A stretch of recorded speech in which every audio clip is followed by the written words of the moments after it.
Hi, it's Mary Jo again, Mountain View Massage and Retreat Wellness Journey Day 2. I'm making this video a little bit early and going to put it up on the site because I'm away for the next 24 hours and I just want to make sure that the video goes up in time. So this video, well, how did you get on with the last video? Hope you watched the first one, which I talked about wellness and the holistic picture of wellness, and I hope it was interesting. I know it may challenge your ideas and beliefs in some ways. I trust that if you continue on, it'll more than likely be your heart that guides you to, and that's what will lead me on to where I want to go with today, which is discernment. I don't want you to believe anything I've got to say. I really don't. I want you to discern your own truth. I want you to connect to your own truthometer.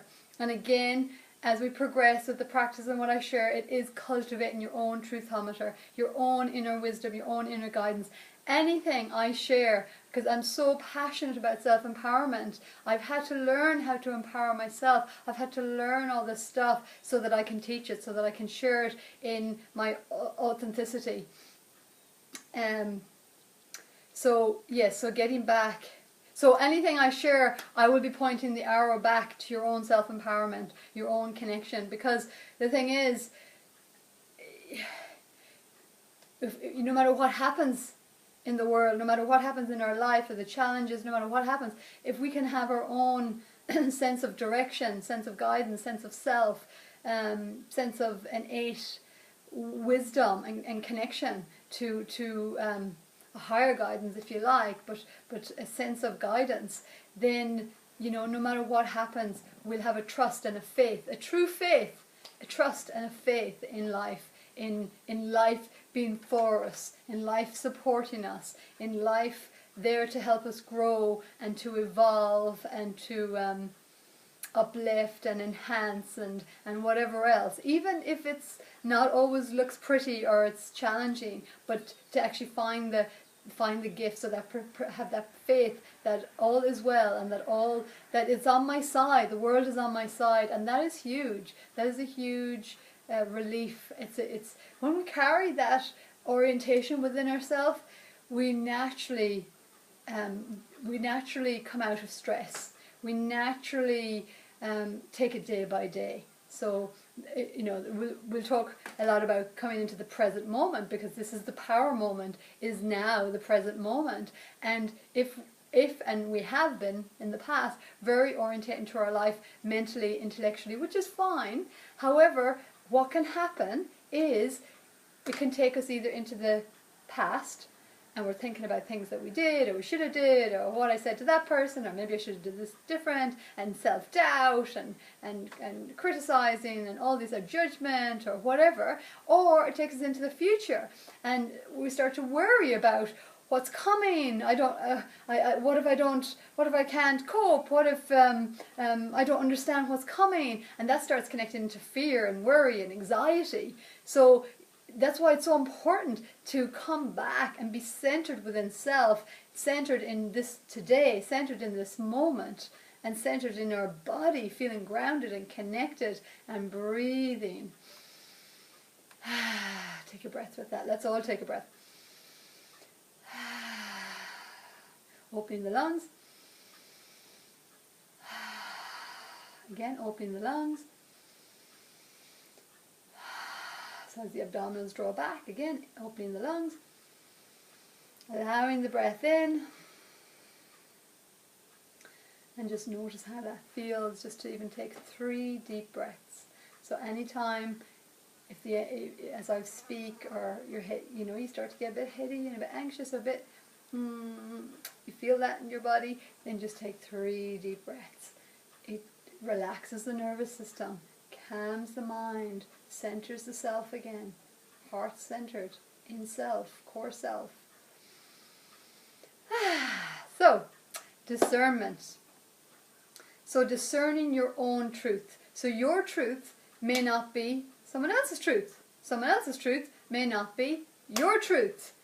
So when we know our own truth, we actually don't need to get other people to agree with us. We don't need to disprove other people and go, well, this is my truth. This is what I'm being guided. This is what I understand.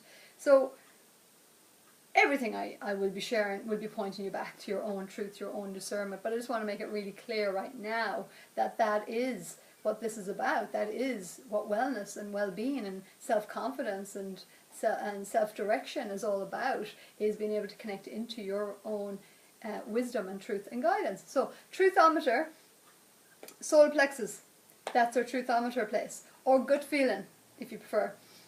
But you know, it's around here, this gut, you know. And again, a lot of the reason we've again, because we've got so intellectual, we've intellectualized our life so much, which is fine, but mentalized it, with, maybe that's a better word, that in a sense we've been living up here in a lot of ways. Not everybody, but in a lot of ways. And you know, what's beautiful about yoga is it takes us back into the body, into the movement, into all those different movements of what's going on in the body, how it feels, where, you know, if we're off balance, start to go, oh, okay, that doesn't feel quite right. I had a beautiful man here yesterday, and he's a farmer, and you know, his level of body awareness was so, I was so impressed. I was so impressed, because, you know, I guess a little bit presumptuous that farmers and guys, especially who are farmers, tend to be a bit more externalized and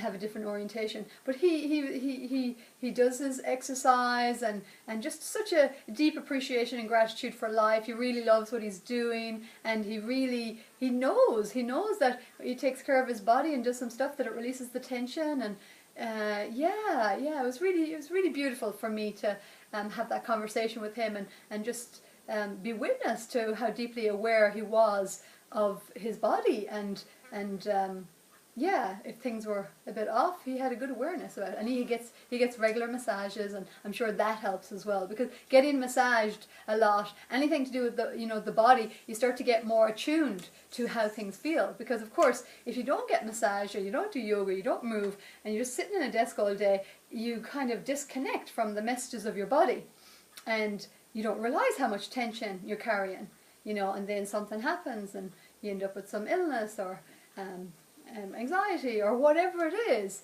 and you've kind of missed those initial signals. You've learned to turn them down or disconnect or negate them, and a lot of society has done. And this is the beauty of this whole emergence of so much yoga in the world, which is so awesome, is because it's helping people get back in their bodies, you know, get back in their bodies. So mind is in connection with the body, and listening to the body. It's a lot of what I spoke about yesterday in the video, is having the capacity, the attunement to be able to tune in and listen to what the body, because the body is always giving us, the body is like a biofeedback system. It is giving us information, and that's a different orientation, because we have learned to go here for the information, to go to the mind, to go to the mental chatter, and a new orientation is here. This is the truthometer. A lot of what we've picked up in our mental mind has come from the past. It's past experiences, it's past education, it's past belief systems that are handed down from us, from our parents, from our culture, all that stuff. And there's a place for all of it. It's not to disassociate from any of that. However, when we're moving into the now and the future and new experiences, the mind doesn't have the answers. And that's why if we orientate from a mental place to our life, and we're moving into there's new changes and transformation and challenges and opportunities. It can be because we have so many opportunities and expansions happening. And if we don't have a connection to our solar plexus, to our inner guidance system, to our hearts, to our bodies, to give us that biofeedback, that guidance, then we can go into fear and overwhelm and exhaustion and all kinds of things, because our mind is like scrambling for the information to feel secure about moving into the future, and then when it can't find it, it's like it goes into fight or flight. So I hope you could follow that trail of thought. So so how you discern your own truth. It feels good. It feels lighter. It feels more expansive. It feels like, You know, there's a settling in you. Just something feels, you know, it may feel a little bit, oh, you know, because something's been maybe put a different way. But somewhere in you, especially in your body, it feels, something just feels lighter about this, brighter, more joyful even about this. Feels, yeah, there's a yes. And when it's a lie or when it's not a distruth for us, then it usually feels heavy, it's contractual, we feel there's a yeah. So again, it takes listening to the body to be aware of what's happening, or, you know, so I do a little exercise where I talk people through something to just show how much our thoughts affect our body and what happens in the body. So I'm sure I'll be sharing more of that with you at some stage. Now, what else did I want to share today? So discernment. Okay, I would like to just do a little breathing technique. It's a Ayurvedic pranayama breathing technique. Pranayama is about breathing, the breathing techniques in yoga. And what it is I'd like you to get your finger, put it under your nose, and I want you to notice which nostril is more dominant. So one nostril will be more dominant than the other.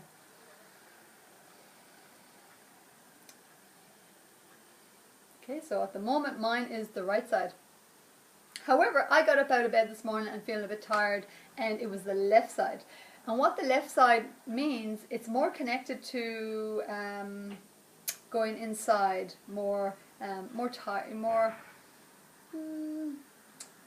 not necessarily tired, but more quiet.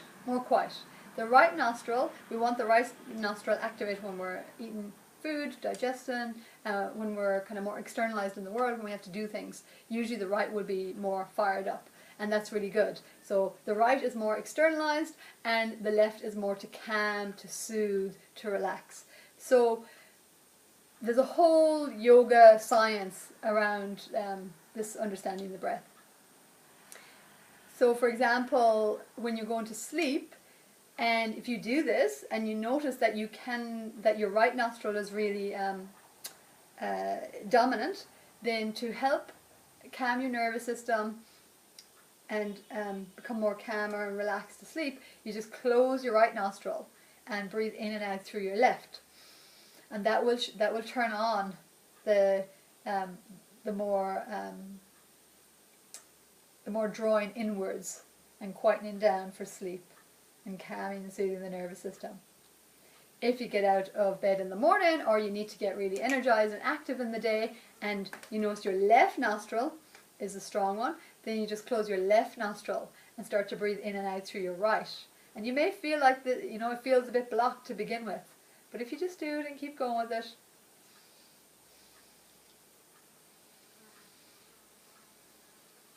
and see how you go with it. So that's one little trick in regard to how we can, I guess we can manipulate our breathing mechanism to support what it is we want to do with our time. So sleeping, moving, resting, digesting, all these things. So I hope that is helpful as always, and I would love your feedback and suggestions or recommendations, or open up the conversation.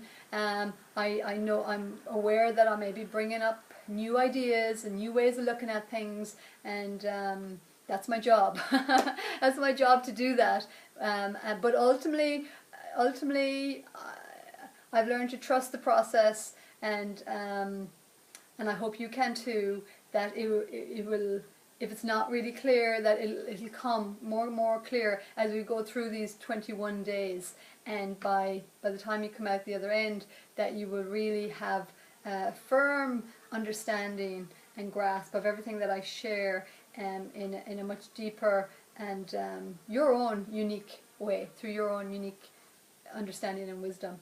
Okay, so till tomorrow, which will be the third day, I will say namaste. Thank you so much for watching, and yeah, I would love any feedback. Thank you.